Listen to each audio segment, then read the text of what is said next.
How's it going, everyone? My name is Derek Afasi. I'm the owner of Afasi Financial Group. Today's topic, I want to discuss with you how long will my IRA last?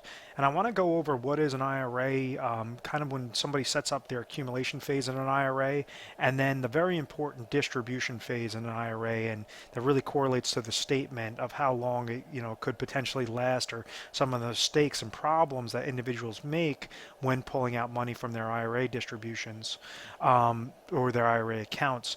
Now, regarding the first bullet point, we have IRA accumulation. And typically what happens is an individual will set up something known as an IRA, which is known, and the one I'm talking about is a traditional IRA. You can also utilize Roth IRA. It's just it's tax different than the other.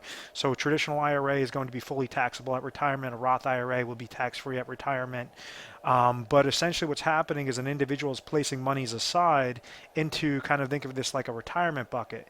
So each dollar that they're placing into this bucket and the amount of money or the percentage rate that is returned based upon the different funds that you chose is going to determine whether this bucket's going to be larger at the end of the day, end of the year, or smaller at the end of the day, end of the year. So when somebody is younger, they could essentially place more dollars into their IRA contracts, hoping that the market should typically increase, and therefore they could be getting those nice positive percentage gains on top of the contributions that they're making to increase this retirement bucket, this IRA bucket. So it's known as an individual retirement account. So rather than like a 401k, which is set up through an employer, an IRA is set up through the individual. So an employer 401k account might only give you about 15 different mutual fund options to choose from, as opposed to an IRA that an individual could set up with a Fidelity, a T Rowe Price, whatever that case may be, and they might have 300 different options to choose from. So it's all about how to leverage those eggs in your basket a little bit better. So when you're looking at the accumulation phase, individuals utilize mutual fund related accounts to say, I want to have a combination, a mixture of stocks and bonds, or they could utilize different speculative investments, different sorts of things that you could place within that IRA account. So what's happening is, as this individual keeps growing or keeps adding more and more dollars, they're hoping that this percentage interest is going to be positive each and every year. Because in the years that it's positive, obviously the contributions and that positive interest rate is going to make that bucket larger. Now, on the years that the interest rate comes back negative, well, then it didn't matter how many years or how much contributions you place into that bucket.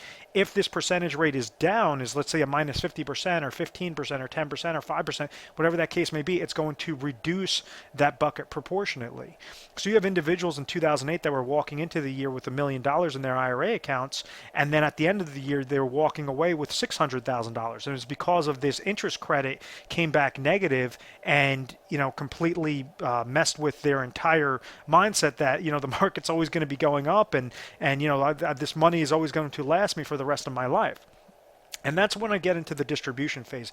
IRA distribution, and what are some of the problems and mistakes to avoid when trying to pull your money out for those IRAs. And let me clear out the screen. Now, one of the different recommendations that I always try to make, I always try to hit home with anybody watching my videos, is I say avoid the negatives, avoid the negatives, avoid the negatives, avoid the negatives. Make sure that if you could eliminate the negatives altogether, or at least reduce those significantly, then you could at least get to your retirement destination successfully. So if you're leaving your money into an account that's meant for accumulation, but now you're starting to take distribution off of that account. Now you can't have that risk that you had with accumulation, saying, okay, if the market goes up, well then, I have the next 5-10 years to, or the market goes down, I have the next 5 to 10 years for the market to, to poke back up again, to give me some good growth, good gains into my account. So when it comes time for that distribution, you have a limited set amount of years, because many times you can't work as long when you're older, so therefore you're saying, I want to just pull out this money that I've accumulated throughout my lifetime and make sure that I'm doing it at a safe, consistent basis, that I cannot outlive this money. So what happens with IRA accounts that are tied to mutual funds that is set up for a distribution phase is that individuals fall victim to something known as reverse dollar cost averaging, also known as RDCA. What it says is it's a culmination of negative aspects that are working against that account and trying to pull money from that account that could result in retirement disaster, result in you outliving that IRA contract, where now you're only left with pension income or Social Security income that is going to be the only income that would come to you when you need that money most in retirement. So what do I mean by that? Well, with IRAs that are tied to mutual funds, there was a report done through Morningstar that they said that the average mutual fund fee is about 1.31%. So if we're just using a conservative fee, with those mutual funds that are tied to the IRA bucket, let's just say that you have a minus 1% of the mutual fund related fees that are tied to this bucket. So what that means is that your account has to at least beat out 1% that year just to break even. Now, many times, because individuals don't really know, how to pick those funds properly, they'll go to a specialist. They'll go to a wealth accumulation specialist or retirement specialist, a financial advisor that says, okay, based upon our expertise, we're going to charge you something known as a wrap fee, which is 1.25% per year on top of your account just by our recommendations, which wouldn't be a bad thing if the advisor was always correct. But one of the little stipulations with their paperwork that you're signing, it says that no investment performance is guaranteed. It's not guaranteed to always have a positive rate of return. They could show you illustrations all day long, but if the market wants to go down, the market's going to go down. Just like in 2008, you had individuals that were set up with investment advisors and financial advisors that were charging them wrap fees, and their accounts still dropped by 50%. Some instances were worse, some instances not so bad, but understand the only thing that's guaranteed off of those types of accounts, those variable accounts, is that you're going to be paying a mutual fund related fee and also that advisor fee. And we could just say 1%, but typically it's going to average right around 1.25%, and your mutual fund related fees are going to average right around 1.31%. So then the next stage goes to downward market loss. Yes, the market could be going up, could be going up, could be going up. But let's say, if we give an example, let's say your account gains 50% the first year, then loses 50% the next year. Well, this would have averaged a 0% rate of return, right? But if we were to go and place a number, let's just say we use $100,000 in this example, your account would have grown to $150,000 the first year, then it would have dropped down to $75,000 the next year. So therefore, your actual rate of return would have been minus 25%. You could do this either way, any way that you set this up. You could say minus 50 the first year, plus 50 the second year, whatever that case is. On paper, it looks like your averages weren't that bad, but even though you had a minus $25,000 loss or minus 25% loss that specific year. So let's just say in a given year, your account, the market has been extremely volatile, your account drops 10%. Well, now this account's dropping 10%, and then you also have to add on your mutual fund related fee and the advisor fee that would bring it to a minus 12%. Let's say that year that you want to pull out 5% worth of income to live off of for retirement. Well, you're pulling out 5%, your account could have went down 10% or 5% or whatever that you want as this negative number. You still have to pay the fee, you still have to pay the fee. So this is now a computation of negative aspects that are working against this IRA contract, which is now forcing you to pull out a higher percentage each and every year because you're getting hit with these negatives. So losses hurt far worse than gains could help you, especially when you're looking for that distribution phase in retirement. What I mean by that is, let's say if you have an account that had $100,000 and you decided to pull out $5,000 that year, but it dropped $17,000 worth of value.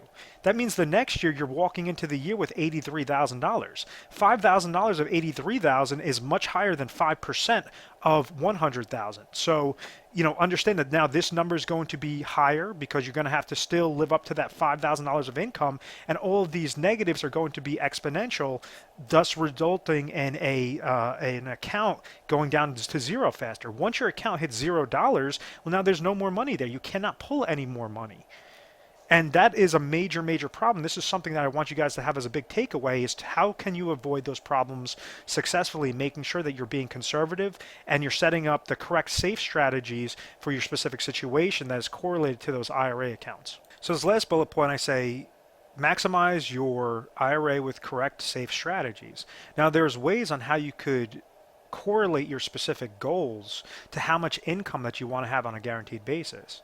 And what do I mean by that? Well, there's specific IRA contracts that you could set up that do not have those mutual fund related fees, do not have those advisor fees associated with it, do not have downward market losses, meaning that if you're looking mainly at a return aspect, you could have safe, consistent growth that do not have any fees associated with those types of accounts. Now, there's also a catch to those types of accounts because they're going to restrict how much money you could pull out for X amount of years. Because if they're not paying you a fee, then they say we want to make sure that you're staying within our contract for X amount of years, whether that be 5 years, 7 years, 10 years, etc. The most important types of IRA contracts, especially if you're looking to see how long these monies will last, is to correlate it exactly with something that will provide lifetime income through lifetime income riders that you could attach to specifically designed IRA contracts. So what would essentially happen is, let's say if you have a budget or you have certain expenses that are going to occur in retirement, of maybe, let's say, $50,000, but you have Social Security income that's coming to you for $30,000. You have pension income that's coming to you for another, $15,000. Well, now you have a specific gap of $5,000 of income. Rather than try to pull out $5,000 of income, what you could do is you could leverage what the most optimal IRA contracts are out there to provide lifetime income to both you or you and your spouse, to make sure that you're utilizing the smallest amount of dollars into those contracts, but as much as necessary, to say even if your account value hits $0, that $5,000 would still be going to you guys for the rest of until the second spouse passes away. If something happens to you before that time, then whatever's remaining in your account value would go to your beneficiaries successfully. And those are some of the different things that we try to show individuals at a Fosse Financial Group. We like to specialize in retirement income planning, and a large portion of retirement income can be leveraged through IRA contracts. These are contracts that you couldn't touch before 59 and a half because you were looking to retire in your 60s. So how exactly could you make sure that you're leveraging your IRA the best possible way? We are an independent agency, so what that does is it gives us access to multiple carriers, multiple strategies, proprietary carriers even at that. So depending upon what your area is, we work on a national basis. So depending upon your state, depending upon your age, depending upon, most importantly, your goals, we're going to have a specialist standing by. We offer 24/7 customer service. So you give us a call mornings, nights, weekends, holidays, whatever the case may be. You say, I saw a video online about an IRA and how to make sure that my IRA will last as long as my life or mine and my spouse's life. I want to speak with a specialist. From there, you're going to be dealing with a specialist. That specialist is going to help educate you what you currently have, what maybe some goals or some problems that might be occurring with what your current plan is, and then it goes through a process known as Retire Sharp Planning System, where we have a case design team in-house that goes through over 1,200 different contract strategies and scenarios on average before we give the top 3 recommendations. So we give these recommendations through different video tutorials, through literature pieces, making sure that you're acclimated at the entire process and you're going at your own pace. One of the things with retirement is you only have one chance to get things done correctly. There's no room for error, and we want to make sure that you really understand what you have, kind of what are the solutions out there, and how to make sure that you're leveraging your chips the right way. We are A+ rated on the Better Business Bureau. We've always had very good reviews. We've never had any complaints. It's because of this methodical process.